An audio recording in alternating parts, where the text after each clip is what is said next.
Hey guys, we are here with Duane and Belinda Banks from the All About the Banks YouTube channel. You know them, you probably know them better than you know us Graveleys. And we are here, as we said, at their meetup at Carolina Pines, which is what I like to call it, but Sun Outdoors Myrtle Beach. And this is day 3. Right. And Duane and Belinda were so gracious to give us a little bit of time so that we can give them their flowers for being such great leaders in this YouTube RVing community. And we just appreciate you guys so much. You did such a great job with this meetup. And I want to know, is this one of your first meetups? Because this is our first meetup. And we're learning so much from you guys just on the YouTube channel, but in person, you've even imparted so many nuggets of wisdom this weekend. So let me know, is this your first meetup or? It's our first official meetup. We had I guess it was last year. We kind of had an impromptu meetup with some of our friends. Where was that? That was at Raleigh Oaks in Four Oaks, North Carolina. Okay. Yep. And this is your first official meetup. And tell us a little bit about what we talked about off camera. How many people did you expect to come We to this one? started out, we were given 10 sites, which was great. We thought that would be a nice, intimate little gathering. 2 weeks ago, we got a email from the lady who was helping us put this together, and there were 53 campers on that list. That's 53 that she knew about. Yeah. Several people had already called the park itself and made their reservations. So we have no idea, even today, we have no idea exactly how many people are here for this meetup. Right. And you'll see from the All About the Banks video that they put out for this meetup and from our meetup video, you'll see how we turned up. Yeah. There are about 100 sites that have probably registered. So you multiply that by how many people are in the camper. You have over 100 people here easily, and it's just been so fun. We turned up and turned out yesterday. Did not cause any noise ordinance issues or anything like that because the banks are all about it. They do it right. If you have not been in their presence, you know from their videos that they do it right. So I'm gonna get back to what I want to ask. Okay. And I want to know what brought y'all into the camping life in the first place. I've always wanted to camp.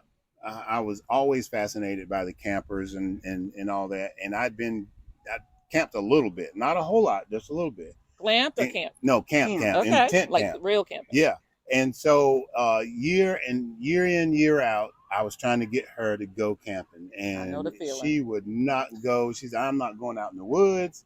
I'm not doing that." And then our son was involved in our church group. Okay. And so he talked her into going and being a chaperone along with some other ladies. Wow. And so we went and we had a ball. She stayed in a pop-up and they and I was had hooked. a ball. She was really hooked. Yeah. I used to tell everybody that my motto was somebody had to be at the Holiday Inn when the lions and tigers and bears came out to call 911. That was going to be my job. Right. Y'all go into the woods and do your thing. I'm going to be at the Holiday Inn at the end of the street, you know. And like he said, our son talked to his mom, please be a chaperone. Please, some of your friends are going. And I did that. That was in, I think, like May of 2007. Okay. And in August of 2007, I talked to Mindy buying our first camper. Wow. And how many campers later are we right now? We are in now camper number 5. Wow. In your home camper. In my home camper. You guys are full-time. We are full-time. So that led me to my next question. What brought you into the world of full-time RVing? A long trip. Well, we retired and we had talked about it so much because we had done a lot of extended travel. So we would, once we retired, and we would take week-long trips turned into 2-week-long trips, then a month, and then we would do a month at a time. And we kept asking ourselves, can we do this? Can we do this full time? And we went on a trip to Florida. We went to the RV show last January, year. December, January. Yeah. Okay. And on the way back, we just talked about going full time the whole time coming back. So we set a plan into place. Yeah. And that meant getting rid of stuff, all that kind of stuff, downsizing. And next thing you know, in June, we were pulling out on our full-time journey. You took the plunge. We did, and it was sort of a confirmation for us, because, like you said, we had been talking about it for a couple of years. Could we do it? You think you could do that? Yeah, but what about a home base? Yeah. Right. Yeah, but what about our stuff? Right. And when we took that trip last year and we got home, yeah, we had lived, at that time we had a 33-foot camper, and we had lived in that camper for 6 weeks, and everything that we needed was in that 33-foot. And when we got back to our home, and mind you, we had lived in this home for 28 years. When we got back there and walked in, it was overwhelming, because it was space, it was stuff, it was things. Maintenance. And we thought, for 6 weeks we've been gone, and nothing in this house have we needed. Not a pair of shoes, not a picture on the wall, not a glass in the cabinet. None of that stuff we needed in that whole time that we were gone. It was just there. And we realized how much you become attached to your stuff, because it's yours, and it's just things. We decided we wanted experiences. We wanted relationships. We wanted community. Those were the things that were going to be important to us. And we couldn't do that if we were home. If we had, every time we went out, we got to go back home. Right. If we're out here among our people, then we can build these communities. We can make these relationships. You know, we've never met you guys, but we've become friends in 2 days. You know, so these are the things that we wanted to do. We wanted to build something that would outlast us. Right. And we couldn't do it at home. Yeah.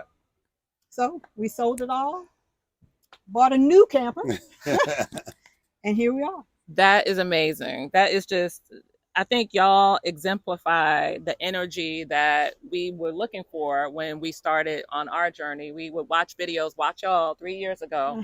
And true story, I was thinking to myself, wow, if they can do it and they're regular people like us, you know, and good people, because you can feel the energy from y'all on screen. And I said, well, you know what, Scotty, if they can do it, I can do it, because I'm like you. I'm a glamper. I go from the campsite back home to take a shower and then come back. See, there you go.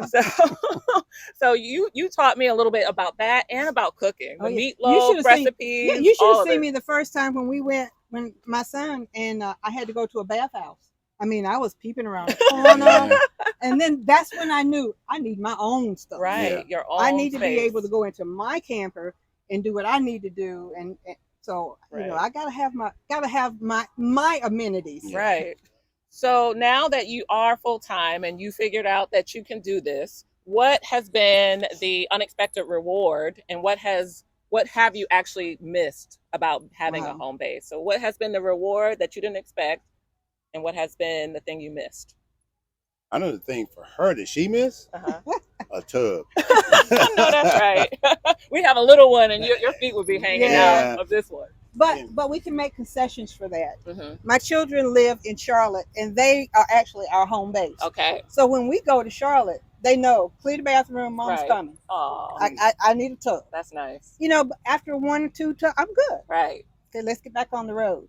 Love that. Now, the thing that has been the reward is you guys, the people that we've met, the friendships that we've made, the camaraderie. Yes. There's nothing like it. I'll tell your viewers, if you have never been in a camping community, you don't have to have a camper to enjoy it. They're cabins here. You just need to come and be a part of this community. And I almost guarantee you within the next year, you'll have a camper. Yeah. That's for sure. The honesty and the genuine energy that we're getting from your group. And I think it has a lot to do with the channel too, because this is our first meetup. Don't get me wrong. I don't know how other groups are, but I can tell as soon as I walked up to meet All About the Banks and their group on Friday or a Thursday, I got hugs. I didn't get handshakes. So it's all about the people that you attract. You attract who you are who you attract. I truly believe that. So if we were going to have a first meetup, this should have been it. Because your group is a group of nice, genuine, good people. And we thank you for that. So did you want to ask any other questions, Scotty? Okay, my last question then is, what do you wish people ask you that you have not been asked? Because you did the Q&A. Wow.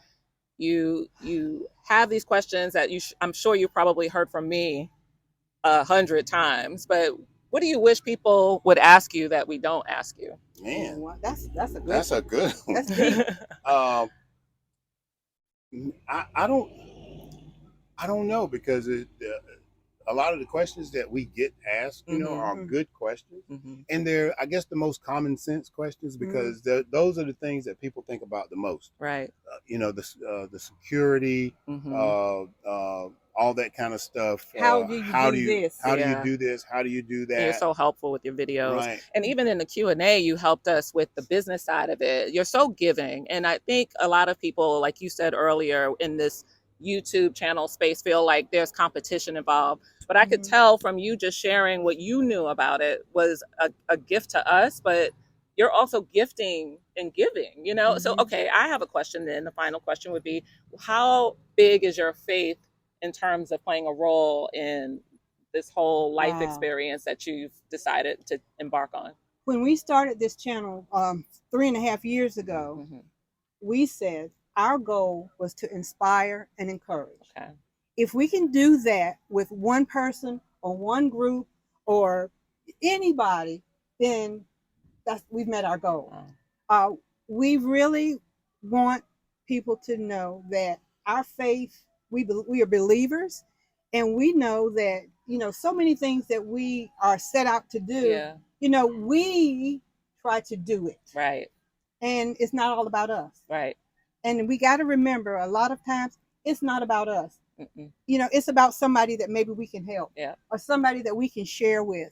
And that's why I said we want to inspire and encourage. So that's mainly what we set out to do. And if we've done that, we're good. You did that. Yeah. You did that. Yes. I think your purpose is greater than the RVing. I think that, like, I brought the faith up because I can tell without you even saying it that, you have that biblical wisdom, and we are Christians. Yes. So we can see that, and we gravitate towards that. And if you can help one sheep, right? Yeah. Exactly. Then you've done your job on earth. Exactly. So thank you so much. The principles mean more than, I won't say the scripture, but a lot of times we read scripture, but if we miss the principle behind the scripture, then it's just words. Right. So we try to live the principle side of scripture. So showing love to people, showing grace to people, sharing, encouraging, those type things. So we used to say at church, we like to be the hands and feet of Jesus. Right. So that's what Jesus did when he walked the earth. I mean, his was, okay, you got a problem, I'm going to help solve it. Yes. It wasn't always a miracle. A lot of times it was wisdom. Right. A parable. Or a parable. Right. So that's, in our own way, that's what we want to make sure that we do. Yes, it's and not, you are. It's not about, like she said, it's not about us. That's why we don't mind sharing. Right. We feel that we'll get back. And if we give, we'll get back. Right. It doesn't have to be monetarily. It doesn't have to be, accolades. Right. But we'll get back.